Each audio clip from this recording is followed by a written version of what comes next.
Hi, I'm Michael Townsend. I'm going to be talking to you today about the physics of tennis. Let's get to it. The physics of tennis. The history of tennis.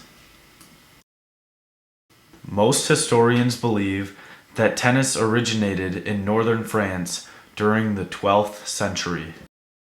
The game was originally played using hands instead of rackets. Rackets were not used until the 16th century.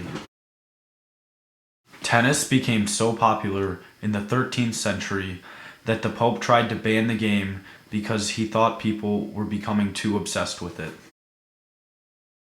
The game of tennis was much different in the Middle Ages. Because the balls were not bouncy enough, they could not play the traditional game of tennis we know today, so they had to play a game that involved hitting a ball with a racket into a net that was placed 5 or 6 feet off of the ground. The game of tennis as we know it today did not start to take shape until the 1850s, when a man named Charles Goodyear invented what we now know as rubber. Tennis balls made out of rubber were significantly bouncier than previous models. As a result, tennis could now be played outdoors on grass, which led to the open courts that you see today.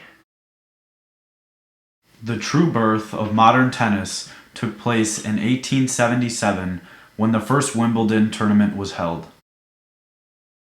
It's physics time!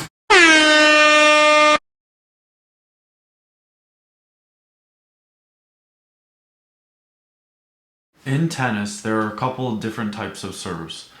I will be talking about the jump serve because it is the one that the professionals use, and frankly, it is the most interesting. The jump serve requires the server to toss the ball above their head, gather themselves, jump, and then swing the racket through the ball. A good jump serve results in the racket making contact with the ball while moving upwards and to the right. The upward motion of the racket during contact creates topspin, while the side-to-side motion of the racket during contact creates sidespin.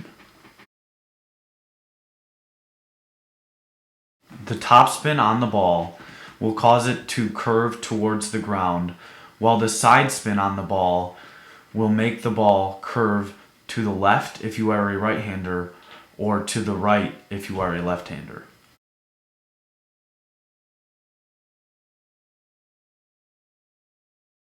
The simple answer to that question is differences in air pressure. A spinning tennis ball causes air to move across one side of the ball faster than it does on the other side. This fast movement of air across the ball creates an area of lower pressure. Matter moves from areas of high pressure to areas of low pressure. This means the ball will naturally gravitate toward the area of low pressure created by the spin, causing what we know as curve.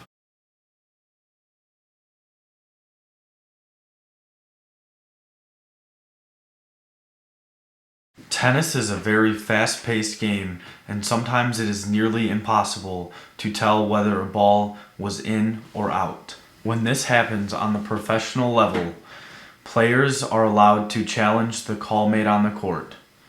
The challenge system in tennis is called a Hawkeye. The Hawkeye is a lean, mean physics machine. The Hawkeye system uses high-speed cameras to capture photos of the ball during different parts of its flight. The photos are then sent to a computer system, and using simple physics equations, an accurate model of the ball's flight is created. The Hawkeye is able to tell, within 5 millimeters, exactly where a tennis ball will land on the court. Thanks for watching my video on tennis, and have a good day.